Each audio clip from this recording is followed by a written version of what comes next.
નમસ્કાર. આપણે બધા ધોરણ 9 અને 10માં ગુજરાતી તો ભણ્યા જ છીએ, ખરું ને? પણ શું ક્યારે એવો વિચાર આવ્યો છે કે આપણે જે પાઠ અને કવિતાઓ ગોખતા હતા એ ખરેખર આવ્યા ક્યાંથી? એમનું અસલી ઘર કયું? તો ચાલો આજે આપણે પાઠ્યપુસ્તકની 4 દિવાલોમાંથી બહાર નીકળીએ અને એ દરેક કૃતિના મૂળ સુધી પહોંચવાની એક મજાની સફર કરીએ. દાખલા તરીકે પેલી વાર્તા યાદ છે, રેસનો ઘોડો? આપણને બધાને બહુ ગમતી. પણ એ ખાલી એક પાઠ નથી, એ તો એક બહુ મોટા સાહિત્યિક ખજાનાનો એક નાનકડો હિસ્સો છે. આજે આપણે આવા જ કેટલાય ખજાનાના તાળા ખોલીશું અને જોઈશું કે અંદર શું છુપાયેલું છે. ચાલો શરૂ કરીએ. તો આપણી આ સફરમાં આપણે શું શું જોવાના છીએ? સૌથી પહેલાં તો પાઠ્યપુસ્તકની પેલે પાર જઈશું. પછી કવિતાઓ અને વાર્તાઓના મૂળ શોધીશું. થોડા ઊંડા ઉતરીને વિચારો અને જીવનચરિત્રોની દુનિયામાં ફરીશું. રંગમંચ માટે લખાયેલા સાહિત્યને પણ સમજીશું. અને છેલ્લે આ બધી માહિતી પરીક્ષામાં કેવી રીતે કામ લાગી શકે એની ચાવી પણ મેળવીશું. તો પહેલો મુદ્દો છે પાઠ્યપુસ્તકની પાર.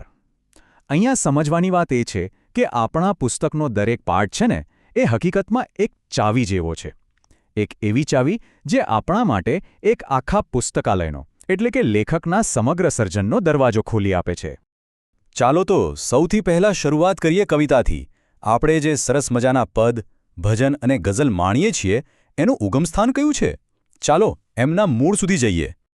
અહીંયા જુઓ, નરસિંહ મહેતાનું વૈષ્ણવજન એ એમના હજારો પદોના સંગ્રહમાંથી લેવાયેલું માત્ર એક મોતી છે. એ જ રીતે ગંગા સતીનું શીલવંત સાધુને ભજન એમના આખા આધ્યાત્મિક વારસા ગંગા સતીની ભજન ગંગામાંથી આપણી પાસે પહોંચ્યું છે. અને આધુનિક કવિતાની વાત કરીએ તો દીકરી જેવી સુંદર ગઝલ પગલા તળાવમાં નામના સંગ્રહનો ભાગ છે. આ બતાવે છે કે દરેક કવિતા પાછળ એક આખો કાવ્ય સંગ્રહ છુપાયેલો હોય છે. કવિતાના એ ભાવુક જગતમાંથી ચાલો હવે ગદ્ય તરફ વળીએ. વાર્તાઓની દુનિયામાં ડૂબકી મારીએ. પણ આ વાર્તાઓ પણ ઘણા અલગ અલગ સ્વરૂપે આપણી સામે આવે છે એ જાણવું બહુ રસપ્રદ છે. અહીંયા એક બહુ મોટો અને મહત્વનો ભેદ છે. જરા ધ્યાનથી જોજો. રેસનો ઘોડો એ કોઈકવાર થાય કે નામના વાર્તા સંગ્રહમાંથી લેવાયેલી એક આખી સંપૂર્ણ વાર્તા છે. પણ ભૂખથી એ ભૂંડી ભીખ એ કોઈ અલગ વાર્તા નથી.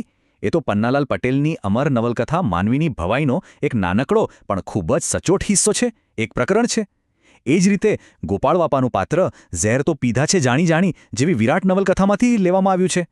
તો આ ફરક સમજવો બહુ જ જરૂરી છે. નવલકથા અંશ એટલે શું? એટલે કે એક મોટી 300-400 પાનાની નવલકથાનો એક ટુકડો, જેમ કે ગોપાળ બાપા. અને નવલિકા એટલે શું? એ એક સ્વતંત્ર અને સંપૂર્ણ વાર્તા છે, જે જન્મોત્સવની જેમ કોઈ વાર્તા સંગ્રહનો ભાગ હોય. આ નાનકડો લાગતો તફાવત કૃતિને જોવાની આપણી આખી દ્રષ્ટિ બદલી નાખે છે.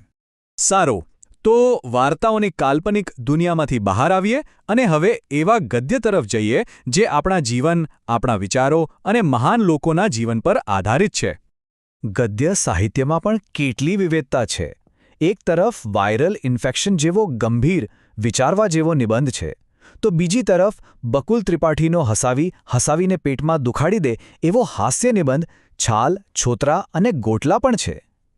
પણ આ બધામાં એક પાઠ એવો છે જે આપણને સીધા જ ભારતના ઇતિહાસના એક સૌથી મહાન ગ્રંથ સાથે જોડી દે છે. જી હા, એ ગ્રંથ એટલે સત્યના પ્રયોગો. ચોરી અને પ્રાયશ્ચિત એ કોઈ સામાન્ય પાઠ નથી. એ તો ખુદ મહાત્મા ગાંધીએ પોતાની કલમે લખેલી, આખી દુનિયામાં વખણાયેલી એમની આત્મકથાનો એક બહુ જ પ્રામાણિક અને યાદગાર હિસ્સો છે. આ મૂળ પુસ્તકને જાણ્યા વગર એ પાઠનો સાચો અર્થ સમજાય જ નહીં. અને હવે છેલ્લે ચાલો એવા સાહિત્ય પર નજર કરીએ જે ફક્ત વાંચવા માટે નહીં પણ સ્ટેજ પર ભજવવા માટે, જીવંત થવા માટે લખાયું છે. આપણે વાત કરી રહ્યા છીએ એકાંકી નાટકોની. પાઠ્યપુસ્તકમાં આપણે જે ભૂલી ગયા પછી કે કુદરતી જેવા એકાંકી ભણીએ છીએ, એ પણ ક્યાંકથી તો આવ્યા જ હોય ને. એ પણ આકાશમાં તારા છે કે મરી જવાની મજા જેવા મોટા નાટ્ય સંગ્રહોનો જ એક ભાગ છે. હવે મૂળ સવાલ એ છે કે આ બધી માહિતીનો આપણે કરીશું શું? આનો વ્યવહારુ ફાયદો શું?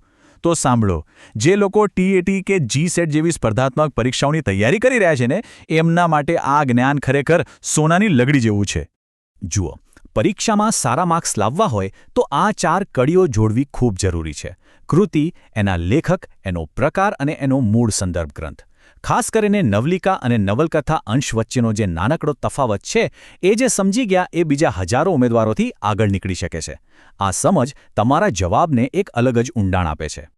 ટૂંકમાં આખી વાતનો સાર એટલો જ છે કે જ્યારે આપણે કોઈ પણ કૃતિના મૂળ સ્ત્રોત સુધી પહોંચીએ છીએ ત્યારે એ પાઠ્યપુસ્તકનું એક બંધિયાર પ્રકરણ નથી રહેતું. એ એક જીવંત સાહિત્યનો અનુભવ બની જાય છે. એ આપણને લેખકના વિશાળ કલ્પના જગતમાં પ્રવેશવા માટેનો જાણે પાસવર્ડ આપી દે છે. તો આપણી આ સફર અહીં પૂરી થાય છે, પણ મને આશા છે કે અહીંથી જ દરેકની પોતાની એક નવી સાહિત્યિક સફર શરૂ થશે.